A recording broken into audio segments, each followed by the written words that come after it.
Hey guys, Brox here. Just did a nether run for you guys to see what that looked like. I will also include a forge video at the very end of this video.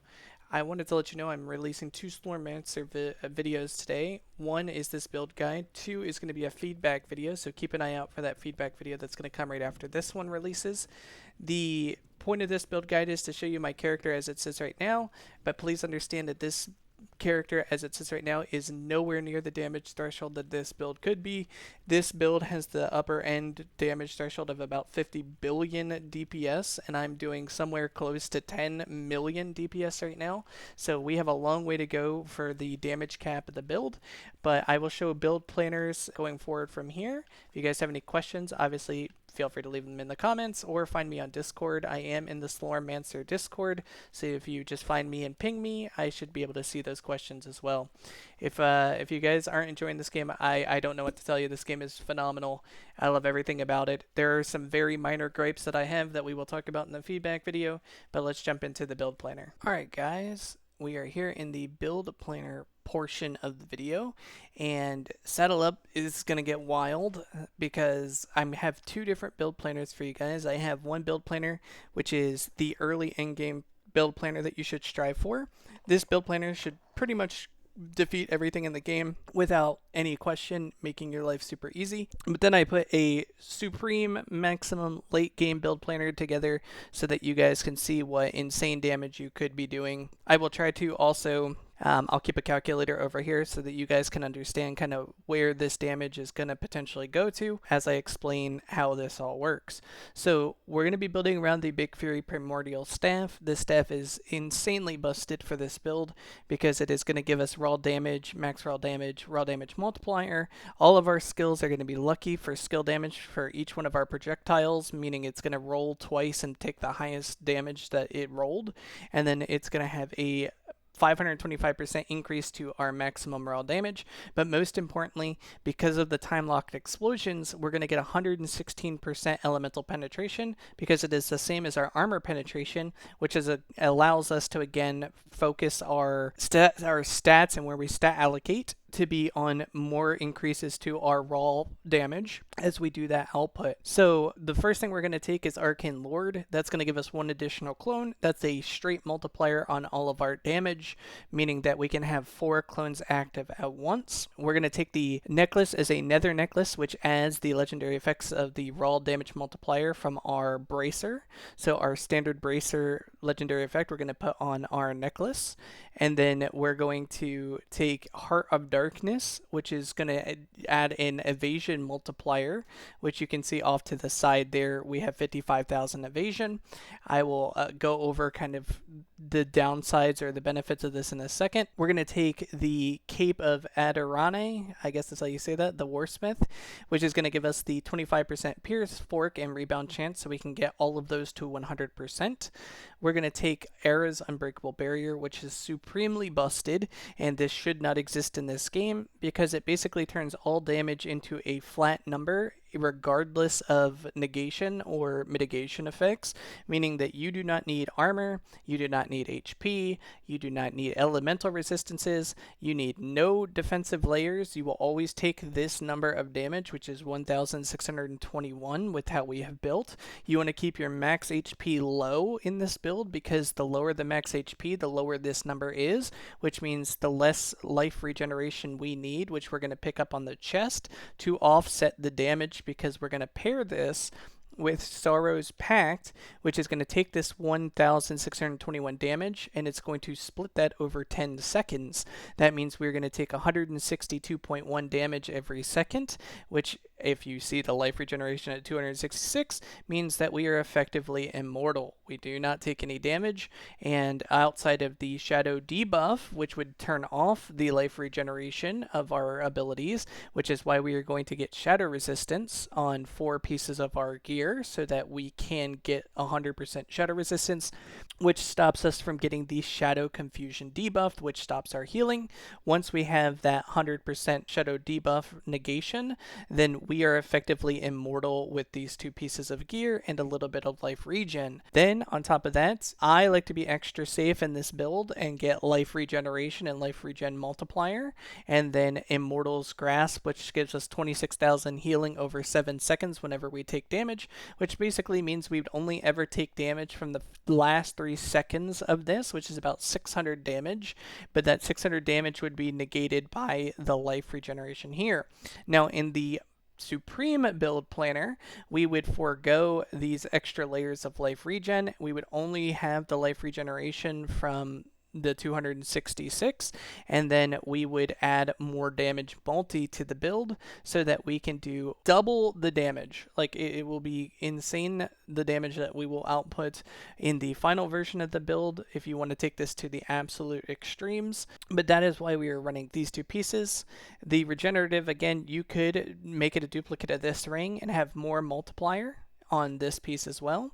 You could also turn this into more multi, and then 5 additional projectiles. Now this piece of gear is really interesting because those 5 additional projectiles and the extra added effect that says additional projectiles are now cast around you in kind of a circle effect does not apply to clones. The clones only get the +5 additional projectiles. They do not get the extra projectiles cast around you because we are not the ones actually casting the projectiles.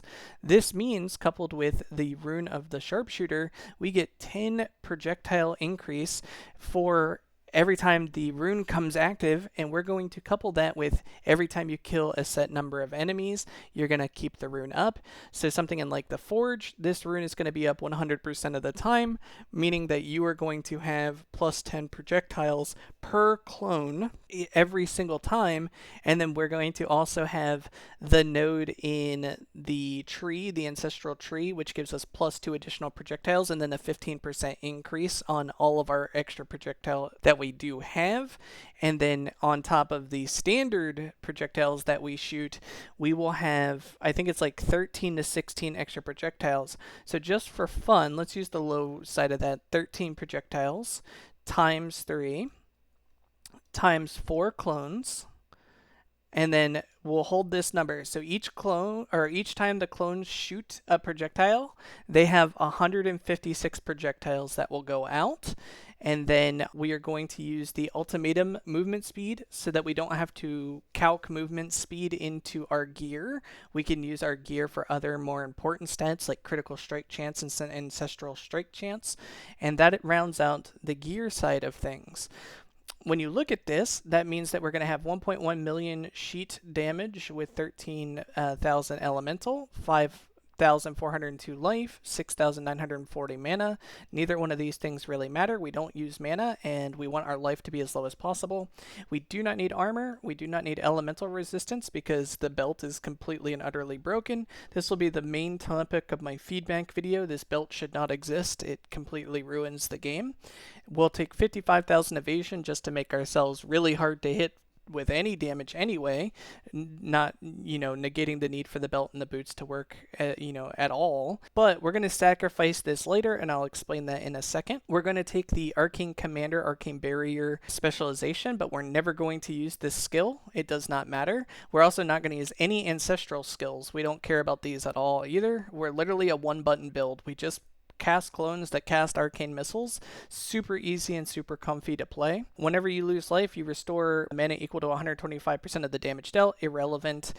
Arcane clones have an infinite inner fire rotating around them, arcane emblem. So this is just added damage that we don't really care about. It doesn't really matter that much. Whenever an enemy deals damage to you, he has 10% chance to be time locked. That's really important because time locked enemies do AoE elemental damage in our build. I will explain that shortly. Your arcane clones have 20% cooldown reduction, so all of our clones get additional cooldown reduction. Arcane missiles does have a cooldown, so reducing this 0.2 seconds is actually really important, so we can get it into the time it takes the animation to actually cast the skill, it will reset in that animation time, which is kind of like a global cooldown of just the animation cooldown. And then that makes attack speed more relevant if we can get that to the animation window. Then remnant skills have 20% chance to critical strike. We're actually in the final version of this build going to have 100% critical strike chance anyway, but this is until you get to that point. Then obviously you would want to look elsewhere. We have one additional clone. Arcane Bond always deals the highest possible damage. It's not really relevant. And then another Arcane clone so that we can have our 4 Arcane clones. We're also going to take Arcane Breach. Arcane Breach is going to give us mana on return for the enemy's hit, and Arcane Breach doesn't really matter for the build. Arcane Breach has a 80% cooldown reduction, but no longer deals damage. That means it's up whenever we want it to be up. Whenever we want to cast this, it's available to us, which is good. Arcane Bond deals 100% increased damage to enemies within its area of effect. Again, we're not really using this for any main reason. You'll see in a second. And then Arcane Clones within the effect area. These are the 2 nodes that matter. Arcane clones in the area of effect of Arcane Breach have a 25% increased cooldown reduction. Again, heavily reducing the 0.2 second cooldown here so that they can be in the animation window to take advantage of attack speed. And then Arcane Breach now continuously pulls in enemies towards its center, so it groups up the enemies. If any of those enemies get time locked in that group, that time lock then explodes and you get a really satisfying explosion. However, the way the build works for pretty much all content is everything just dies off screen anyway, so you're barely ever going to be using this. The only time you're really going to use this is for this benefit, the cooldown, is when you're setting up for fighting a boss. You're going to put your 4 clones down right on top of the boss, and then you're going to drop the Arcane Breach on top of your 4 clones so that all 4 get the cooldown reduction. That's going to be the value here, the value added on that function of Arcane Breach. Arcane Missiles is our primary skill. You'll see we can do upwards of 2 million, almost 3 million damage on the top end, and that is in the less damage version of this build.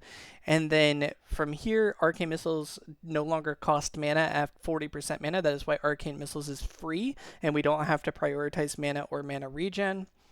Arcane Missiles, whenever you your clone or you cast it, have an 80% chance to cast twice, so to cast 2 remnants of Arcane Missiles. And those Arcane Remnants are going to be 2 little blue missiles that come off of each of our clones.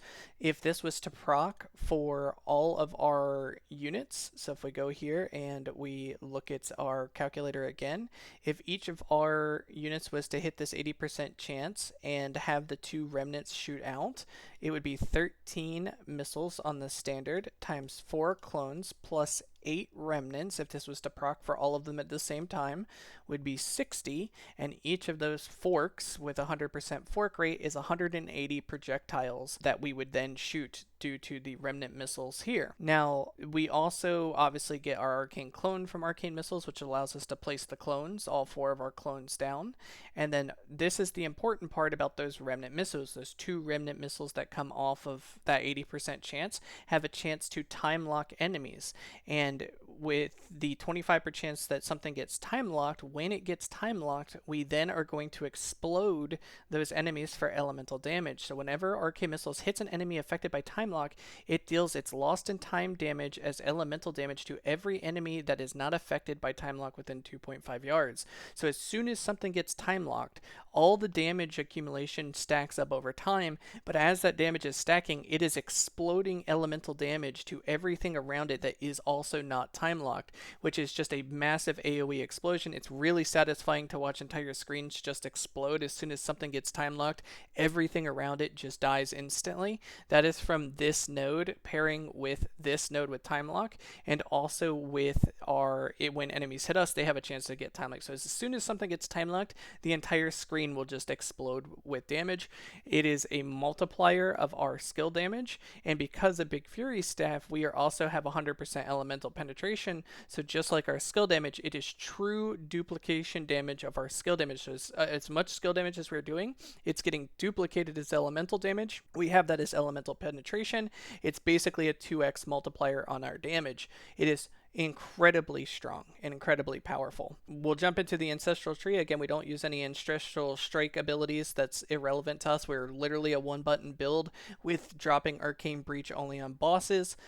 Everything else is just simply running around and dropping our clones as we move around a map, which I showed in our Nether Breach run. So let's jump into the Ancestral tree. This is what the tree looks like. So if you guys want to pause and copy the pathing, your tree should look like this, and your spare go anywhere crystal should go down here in the bottom, and I'll explain what these nodes are.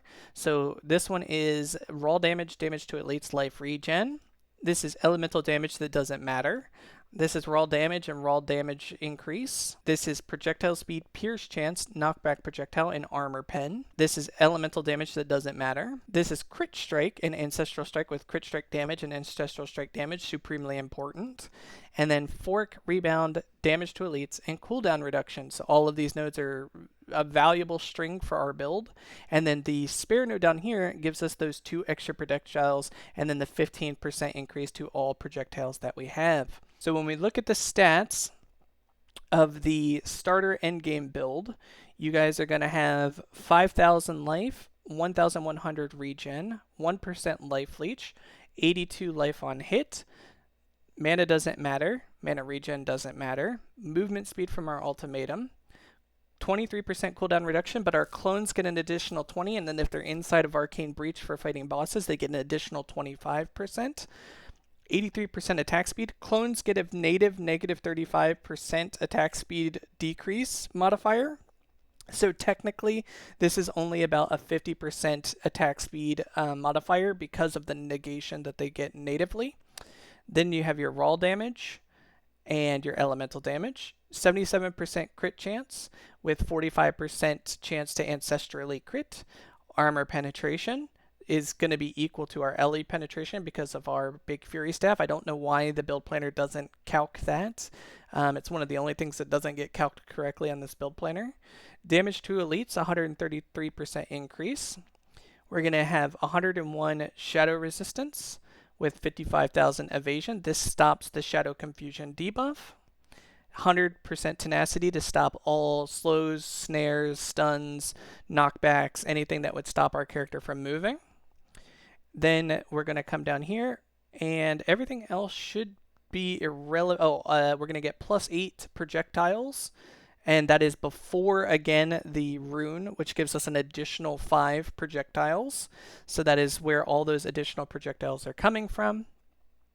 Then we're going to have a pierce chance of 100%, fork chance of 100%, rebound chance of 100%, projectile speed increased of 70%, and a 66% knockback chance on our projectiles. Supposedly, I can't confirm this, but clones are considered totems and minions. I'm not entirely sure why. I've heard it's supposedly a bug, but they have the tag of totem and minion. So totem increased effect, if it does work, we can pick that up on a couple pieces of gear that just don't have any other better value to add. So we do have 80% increased to totem increased effect. If it does help, great. If it doesn't help, it's really not that big of a factor. And then minion increased damage plus 33%. So both of these are added damage modifiers for our clones. Okay, so that was the standard version of the build. So let's look at what happens when you take this to the extreme. So this is if you actually play Slormancer for an exceptionally long period of time where you can actually obtain all nether pieces of gear. And what we're going to forego here is we're actually going to get rid of all of our evasion, all of it, and we're just going to go straight using Unbreakable Barrier and our boots to keep us alive. And all of that evasion we're going to turn into critical strike chance, critical strike damage, ancestral strike chance, and ancestral strike damage, while also adding more multi and more projectiles so that we can multiply all of our projectiles and all of our damage to reach obscene numbers of damage. So the changes that we have made, we're still going to keep Arcane Lord as is, but again, all of the evasion is going to be converted to Ancestral Strike Chance, Critical Strike Chance, Critical Strike Damage, Ancestral Strike Damage, and we're going to start adding damage to elites as well in many pieces of this gear. We're going to keep, some of these pieces are going to maintain the multiplier so we can keep the top end high on our arcane missiles so that our lucky chances actually do take benefit.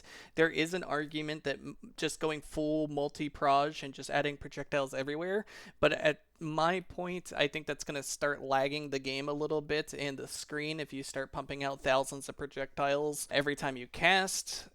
in truth, it's going to be really close to having each go back and forth. You're going to be doing over billion DPS either way. So some of this is just controlling how many projectiles my character is actually shooting at once, but you can play around with just doing full multi-proj if you want to and no raw damage modifiers, or you can go adding some raw damage multipliers so that your top end on arcane missiles is relatively good, while then adding multiple projectiles. In that circumstance, on our chess piece, we are going to get rid of the evasion modifier and we're going to add 5 more projectiles to the build. We're going to keep the fork chance so that we can keep that at 100%. We're going to keep unbreakable barrier.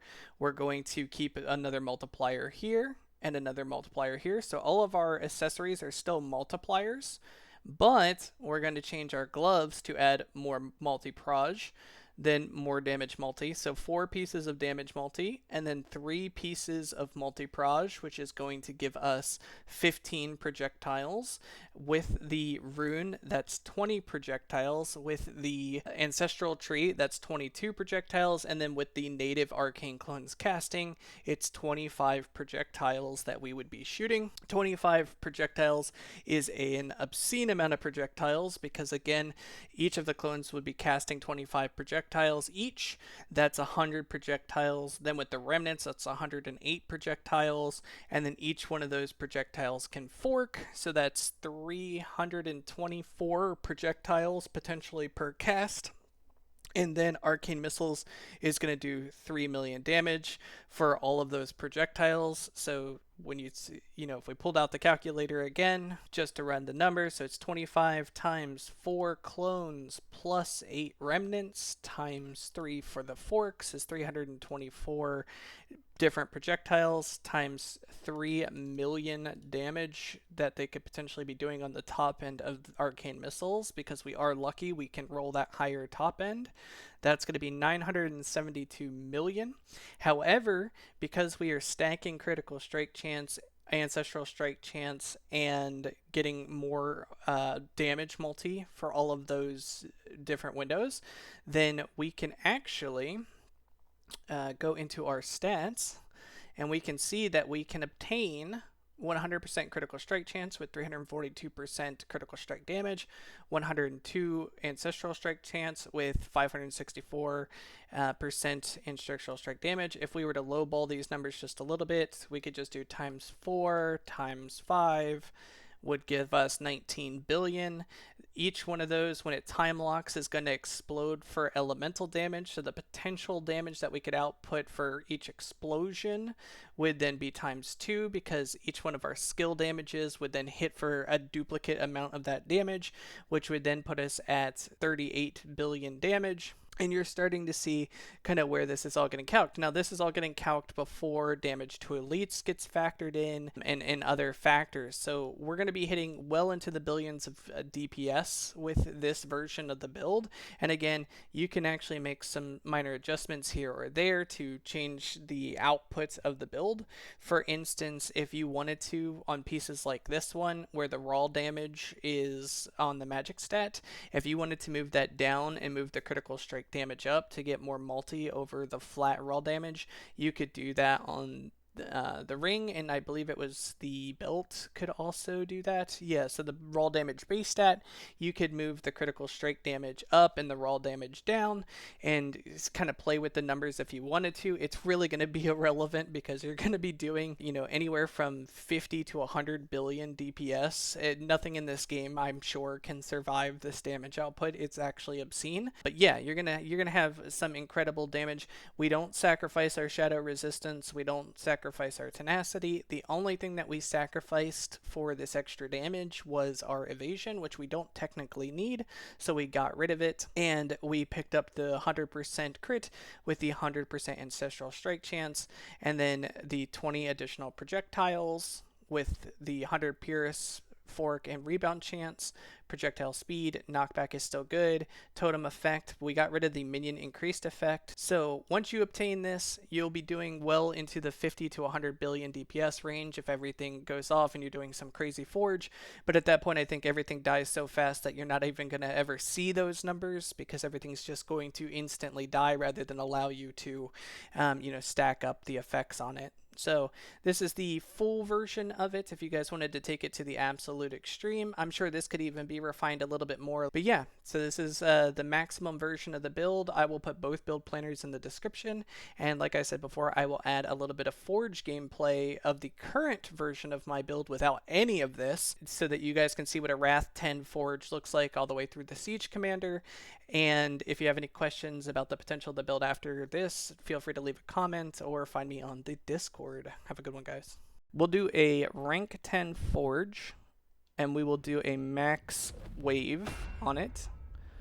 So when we don't want to start, but we'll do 6 waves. So what I like to do is I put 1 clone, actually, put them a little bit further back. I put 1 clone in each corner, like so. And I stand in the middle, and then we go 6 waves. This is Wrath 10 6 waves, and until we get like a shadow situation, we can pretty much just sit here and tank. Obviously, if you are actually playing the game, you don't have to sit there and just tank it. These little shield guys are annoying. Now we have to relay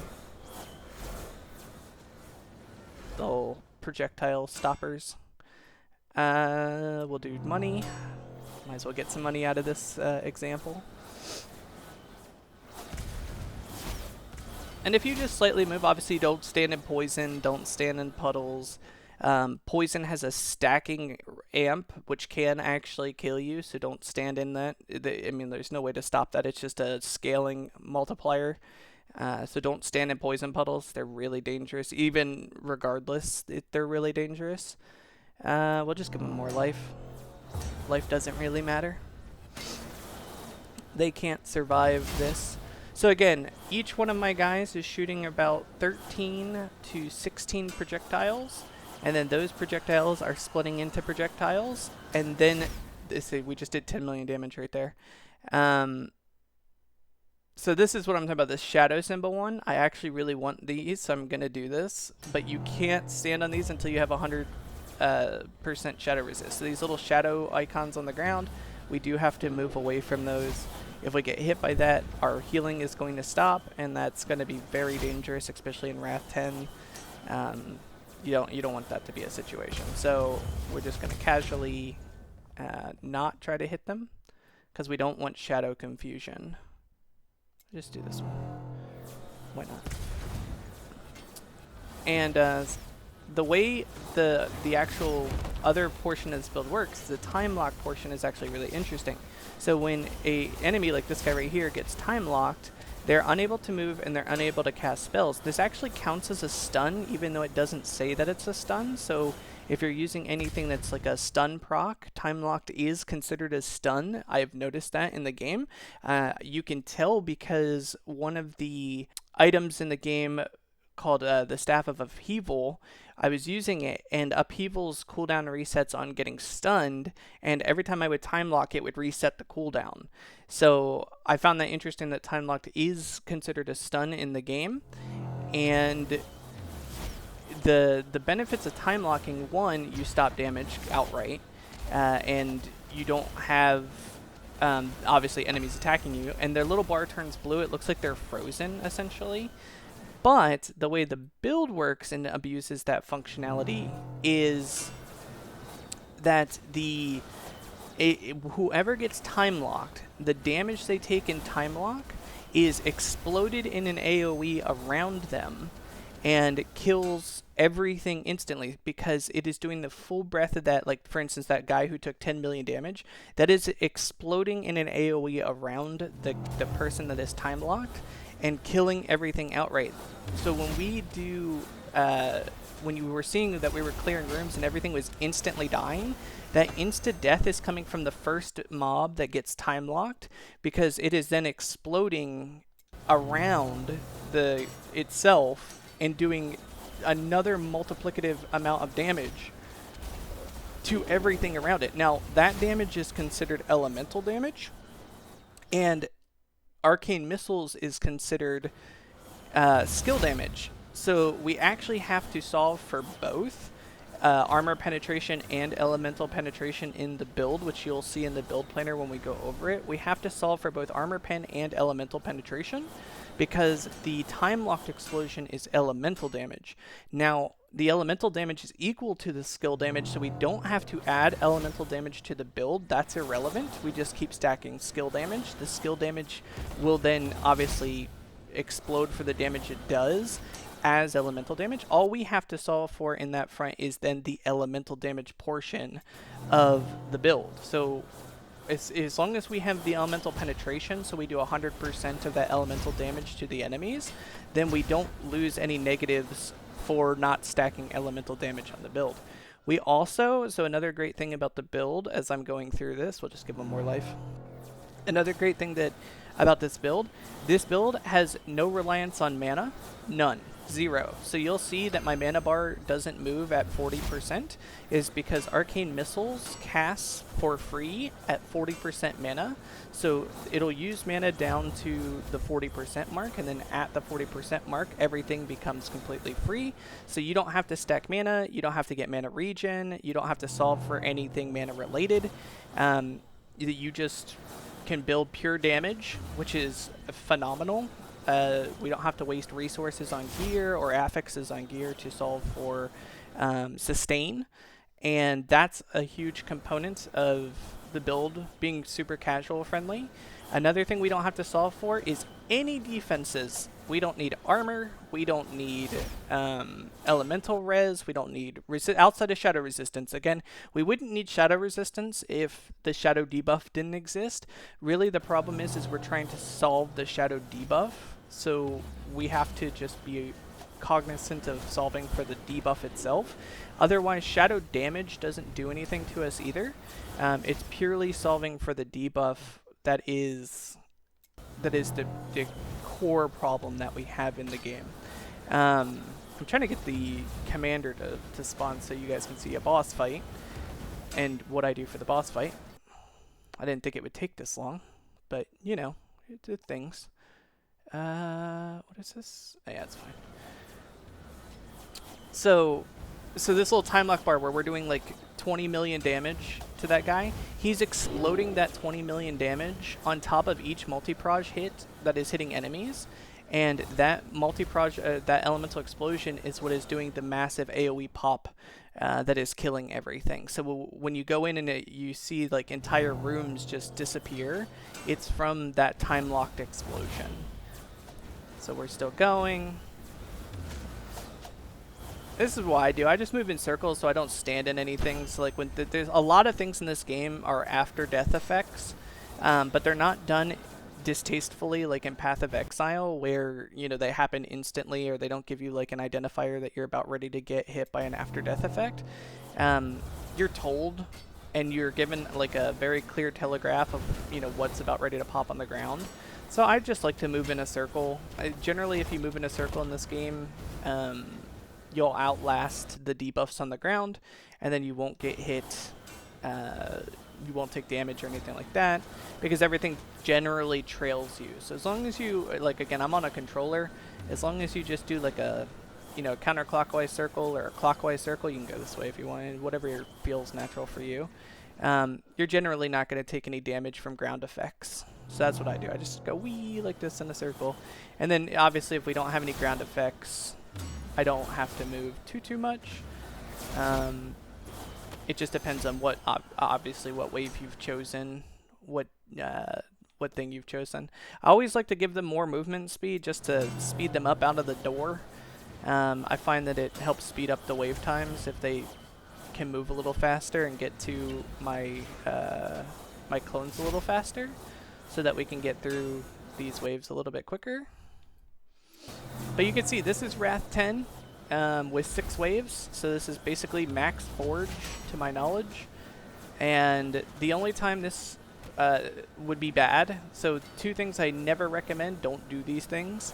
Number 1, don't ever take the curse if you're stacking gold, because generally the curse is going to take your gold multiplier and it's going to give that to the enemies as HP multiplicatives, and you can easily turn... Oh, we have the siege leader. Okay, so I bring all my clones on top of the siege leader, and then I just let them go to town.